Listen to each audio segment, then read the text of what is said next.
আসসালামু আলাইকুম সুপ্রিয় দর্শক, আপনারা দেখতেছেন যে কুমিল্লার আশেপাশে গুমতি নদীর আশেপাশের যে অবস্থাটা আপনারা ভিডিওর মধ্যে দেখতেছেন যে ঘরবাড়িগুলো একদম পানির নিচে চলে গেছে। এই যে আমার সামনে দেখতেছেন দুজন বোন, তারা তাদের ঘরের সামনে বসে বসে তারা দেখতেছে, চিন্তা করতেছে যে আমরা দুই একদিন আগে আমাদের ঘরের মধ্যে ছিলাম, এখন ঘরের মধ্যে আর থাকতে পারতেছি না, এখন আমরা ঘর বাইরে থাকা লাগতেছি।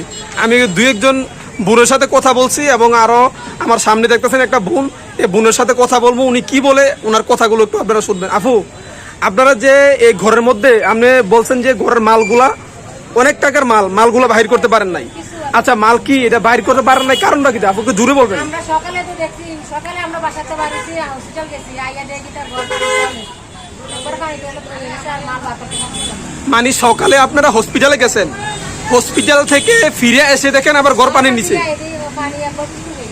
সুপ্রিয় দর্শক, মানে কি বলবো বিষয়টা আপনি দেখেন, কত দুঃখের একটা বিষয়। মানে তারা সকালবেলা ঘুম থেকে উঠে আপনারা হসপিটালে গেছে কাজে, তো হসপিটাল থেকে এসে 12টার দিকে দেখে তাদের ঘর পানির নিচে। তো এই টাইমে এই সময়টায় তারা কিভাবে এই ঘরের ভিতর থেকে ফ্রিজ, খাট, অনেক কিছু, মানে উনি বলতেছে কিছুই বার করতে পারে নাই।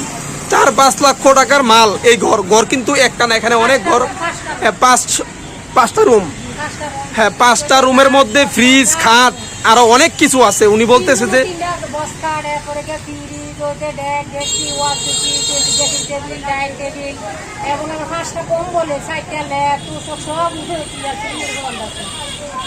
কি বলবো, দুঃখের কথা। সুপ্রিয় দর্শক, বোনের কথা শুনে আমার মনটা খুব খারাপ হয়ে গেল, আপনাদেরও আশা করি মনটা খারাপ হবে।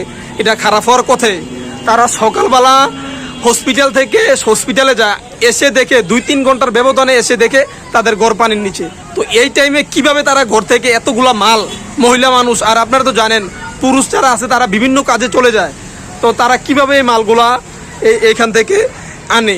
তো সুপ্রিয় দর্শক, কিছু করার নাই, সব কিছু আল্লাহর ইচ্ছা। আপনারা সবাই দোয়া করবেন যাদের এই ঘর বাড়িগুলো পানির নিচে চলে গেছে, এই মা বোনদের জন্য তাদের কষ্টটা যেন একটু আল্লাহ কমিয়ে দেয় এবং তাদের মনটাকে যেন একটু শক্ত করে দেয়। কারণ হচ্ছে অনেক কষ্ট, যাদের ঘর বাড়ি পানির নিচে চলে গেছে, যাদের 4-5 লক্ষ টাকার মাল নষ্ট হয়ে গেছে, এটার এক বিন্দু পরিমাণ আশা নাই। তো তারা এই বিষয়টা তারাই বুঝে, আর অন্যরা বুঝবে না। যাই হোক, সব আল্লাহর ইচ্ছা, সবাই দোয়া করবেন অতি শীঘ্রই যেন আল্লাহ পাক এই পানি কমিয়ে তাদের মালগুলা যেন যায় নষ্ট হয়েছে আর বাকিগুলা যেন তাদের মাঝে ফিরিয়ে দেয়, আবার নতুন করে যেন তারা এই ঘরের মধ্যে ফিরিয়ে যেতে পারে, সেই দোয়ার প্রত্যাশা আল্লাহর কাছে আমরা সবাই নামাজ পড়ে দোয়া করবো। এবং যারা এখনও আপনার নিচু জায়গার মধ্যে আছে, যারা এখনও ঘরবাড়ি পানির নিচে যায় নাই, তারা আপনাদের মাল সামানা এখনই আপনারা যার যার নিরাপদ স্থানে নিয়ে যান এবং আপনারা সবাই নিরাপদ স্থানে গিয়ে আপনাদের মাল সামানাগুলোকে হেফাজত করেন। সবাই ভালো থাকবেন, সুস্থ থাকবেন, আর যদি ভিডিওটা ভালো লাগে সবাই শেয়ার করে দিবেন। আসসালামু আলাইকুম ওয়া রাহমাতুল্লাহি ওয়া বারাকাতুহু।